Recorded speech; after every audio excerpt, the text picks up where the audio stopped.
வந்து தனியா கட் ஆயிடுது, என்ன தெரியல. ஓகே சார், ஓகே சரி, சார். சாரி. Okay okay. அப்ப நோ வந்து ப்ராப்ளம்.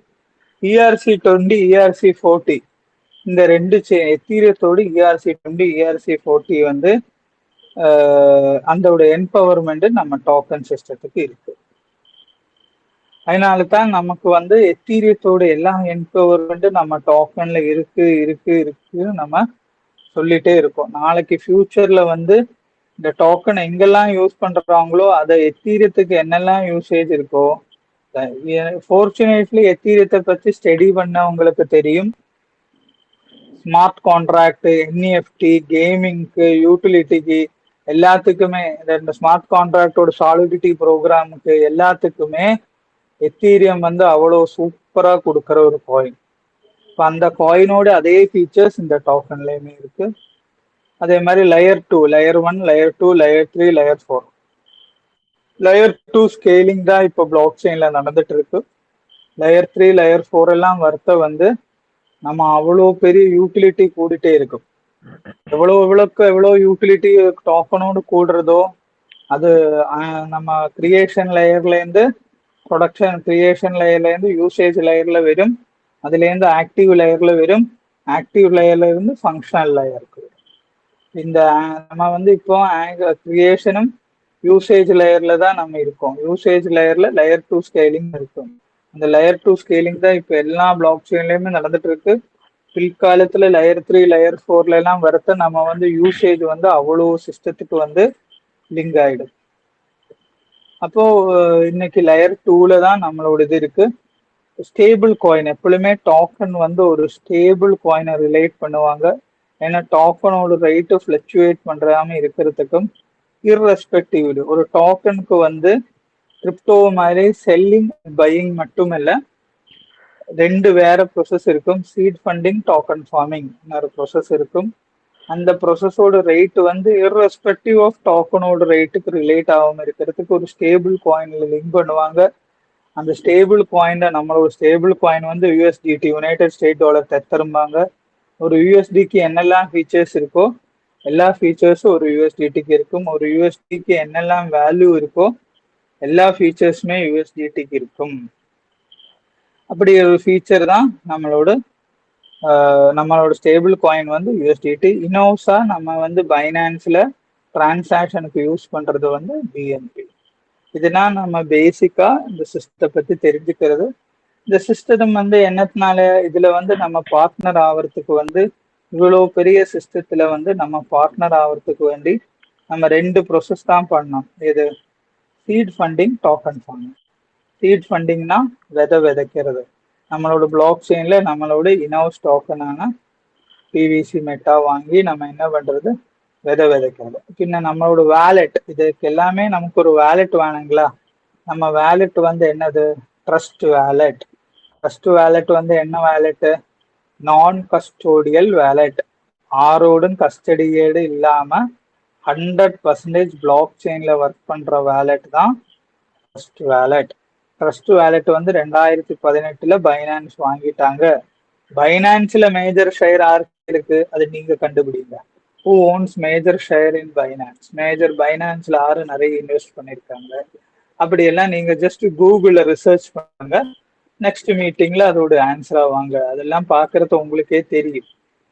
எல்லா இன்ஃபர்மேஷன் நானே சொன்னா உங்களுக்கு ரிசர்ச் பண்றதுக்குள்ள இது இருக்கா? நீங்க பைனான்ஸ்ல யாரு நிறைய இன்வெஸ்ட்மெண்ட் பண்ணிருக்காங்க, ஏது டீம் அதுல நிறைய இன்வெஸ்ட்மெண்ட் பண்ணிருக்காங்க, ஒரு ஐபிஓல எத்தனை டாலர் இன்வெஸ்ட்மெண்ட் பண்ணிருக்காங்க, வெஞ்சர் கேபிட்டல் யாரு ரைஸ் பண்ணிருக்காங்க, இதெல்லாம் பாருங்க. கூகுள்ல போய் பைனான்ஸோட இதுல போய் பாருங்கன்னா உங்களுக்கே தெரியும், இன்ஃபர்மேஷன் கேதர் பண்ணுங்க. அப்போ அதே மாதிரி நம்மளோட இதுல ட்ரஸ்ட் வேலெட்டுக்கு வந்து அவ்வளோ ஃபீச்சர்ஸ் இருக்கு. அந்த ஃபீச்சர்ஸ்ல தான் நம்ம இருக்கு. நாளைக்கு ட்ரஸ்ட் வேலெட்டோட ஃபீச்சர்ஸ் வந்து அவ்வளோக்கு ஹை ஆகும். ஏன்னா ட்ரஸ்ட் வேலெட்டும் ஸ்மார்ட் கான்ட்ராக்டுக்கு, ஸ்வாப்பிங்க்கு மோர் தான் எத்தனை ட்ரஸ்ட் வேலெட் வந்து எத்தனை இதுல இருக்கு, 100 பிளாக் செயின் சிஸ்டத்துல இருக்கு. 10 மில்லியன் காயின்ஸை நமக்கு வந்து ட்ரஸ்ட் வேலெட்ல வந்து ஹேண்டில் பண்ணலாம் இப்பத்த கரண்ட் கண்டிஷன்ல. ஃபியூச்சர்ல ட்ரஸ்ட் வேலெட்டோட என்பவர்மெண்ட் அதிகமாக அதோட யூசேஜ், அதோட யூட்டிலிட்டி எல்லாமே ஹை ஆகும். அப்படி இந்த சிஸ்டத்துல நம்ம வந்து 2 ப்ரொசஸ் பண்ணி இந்த கிரேட் சிஸ்டத்தோடு மெம்பர் ஆகலாம். அதுக்கு வந்து நம்ம என்ன பண்ணோம், seed funding, token farming. Seed funding வந்து பேசிக்கா நம்ம ஒரு இனோஸ் டோக்கனை வாங்கி நம்ம சிஸ்டத்துல பிளாக் செயின்ல போடுறது. பிளாக் செயின்ல போட்டு அதோட அந்த என்பவர்மெண்ட்டை கூட்டுறது, ஸ்டேக்கிங், ப்ரூஃப் ஆஃப் ஸ்டேக் சொல்லுவாங்க. முன்னாடி வந்து பிளாக் செயின்ல என்னது ப்ரூஃப் ஆஃப் ஒர்க் சொல்லியிருந்தாங்க. ப்ரூஃப் ஆஃப் ஒர்க்னா மைனிங் சொன்ன ஒரு ப்ரொசஸ். அது வந்து நம்ம சாதாரணமா யாருக்குமே மைன் பண்ண முடியாது. அதுக்கு கிளஸ்டர் வேணும், அதுக்கு அதோட மைனிங் எக்யூப்மெண்ட் வேணும், கிரிட் வேணும். ஏன்னா அது அத்தனை ஹெவி பவர் யூசேஜ் உள்ளது. இப்போ நமக்கு சாதாரணமானவங்களுக்கு எல்லாம் அது பண்ண முடியாது. ஃபார்ம் வச்சுட்டு அதே மாதிரி எனர்ஜி யூசேஜ் அவ்வளோ இதுக்கு பர்பஸ்ஃபுல்லா அதுக்கு வேற சோர்ஸ் ஆஃப் எனர்ஜி யூசேஜ் எல்லாம் இருந்தா தான் அதே மாதிரி பண்ண முடியும். Crores and crores of rupees வேணும் மைனிங்க்கு. அப்ப அது அது அந்த அதே ஒரு இதை வந்து உங்களுக்கு பிளாக் செயின்ல தரத்துக்கு வேண்டிதான் அந்த ப்ரூஃப் ஆஃப் ஒர்க்ல என்ன ரிவார்டு என்ன இது கிடைக்குமோ அதை ஈஸியா ஜனங்களுக்கு தரத்துக்கு வேண்டித்தான் ப்ரூஃப் ஆஃப் ஸ்டேக்ஸ் வந்து ப்ரொசஸஸ் வருது. அதுல நீங்க ஸ்டேக்கிங் பண்றத நம்ம பிளாக் செயின்ல எல்லாமே பிளாக் நம்ம ஸ்டேக்கிங் பண்றத 40,500 பிளாக்ஸ்ல வந்து நம்மளோட அந்த இனோஸ் இந்த டோக்கன் வந்து ஸ்ப்ரெட் ஆகும். அந்த ஒரு பிளாக்குக்கு ஒரு யூட்டிலிட்டி இருக்கும். அந்த ஒரு பிளாக் அதோட யூட்டிலிட்டி பண்றத அதுக்கு இன்டர்னல் ரெவென்யூ சிஸ்டம் சொல்லுவாங்க. அது இன்டர்னல் ரெவென்யூ சிஸ்டத்துல அதுக்கு ரெவென்யூ வருது பிளாக் செயினுக்கு. அந்த அந்த ரெவென்யூ சிஸ்டத்தை தான் நம்மளுக்கு வந்து டிஸ்ட்ரிபியூட் பண்ணி தராங்க. அதே மாதிரி நம்ம ஃபார்மிங் சொல்லறத வந்து விதை விதைச்சு நம்ம அதுல இருந்து வர அந்த இதை வந்து மல்டிபிள் பிளாக்ஸ்ல விட்டு நம்ம ஃபார்மிங் ரிவார்டா நம்ம பண்றோம். இப்போ அந்த ஃபார்மிங் ரிவார்டு வரத நமக்கு சிஸ்டம் வந்து எப்படி தருது, நமக்கு வந்து எல்லா நாளைக்கும் 0.20% சிஸ்டம் தருது. சரி, நீங்க வந்து ஒரு 1 lakh போட்டீங்கன்னா உங்களுக்கு டெய்லி எவ்வளவு ரூபா வரும், 200 ரூபா வந்து உங்களுக்கு டெய்லி ரிவார்டா ஃபார்மிங் ரிவார்டா வருது. எவ்வளவு நாளைக்கு வருது, 33.5 months நமக்கு ஃபார்மிங் ரிவார்டு வருது. 30 நாளைக்கு உங்களுக்கு 6,000 ரூபாய் ரிவார்டா வந்துடுறது. அதுல வந்து நான் முன்னாடி சொன்னேன், நம்ம ஃபவுண்டர் வந்து கிரேட்டஸ்ட் மேத்தமேட்டிக்கல் சயின்டிஸ்ட். அதனால அவங்க என்ன பண்றாங்க, நமக்கு கிடைக்கிற ரெவென்யூவை நம்ம எப்படியெல்லாம் யூட்டிலைஸ் பண்ணுவோம்னு அவங்களுக்கு கரெக்டா தெரியும்.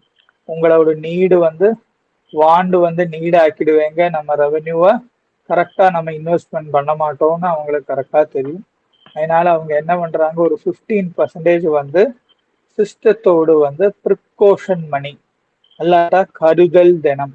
சரி, நம்ம இந்த வேலட்டோட திருப்பி seed funding, token farming, reward அப்படியே இந்த இன்வெஸ்ட்மெண்ட் சைக்கிளை வந்து ரொட்டேட் பண்றதுக்கு வந்து இந்த 15% யூஸ் பண்றாங்க. அது டிஜிட்டல் அசெட்டா உங்க வாலெட்லயே இருக்கும்.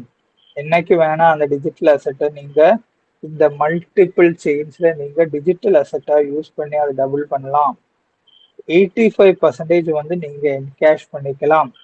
சரி, உங்களுக்கு 6,000 ரூபாய் கிடைக்கிறதுனா 5,100 வந்து எல்லா மந்த்துமே நீங்க என்கேஷ் பண்ணி எடுத்துக்கலாம். அப்படி 5,100 ஒரு 33 மாசம்னு போட்டுக்கலாம். உங்களுக்கு நீங்க ஒரு 1 lakh போட்டா 1,68,300 வந்து உங்களுக்கு டோக்கன் ஃபார்மிங் என்கேஷ்மெண்டாவே உங்களுக்கு கிடைச்சிடுது. பாக்கி அந்த பாக்கி வந்து 1 lakh போட்டா 200% இன்க்ரீஸ் ஆகும். 1 lakh போனா 2 lakh அது வரும். பாக்கி நம்ம நமக்கு சரி 6,000 into 33 1,98,000ல 1,68,300 போட்டா 29,700 வந்து உங்களுக்கு டிஜிட்டல் அசெட்டா வந்து உங்களோட வேலெட்ல இருக்கு. இவ்வளவு நல்ல ஒரு சிஸ்டம். இது போடாம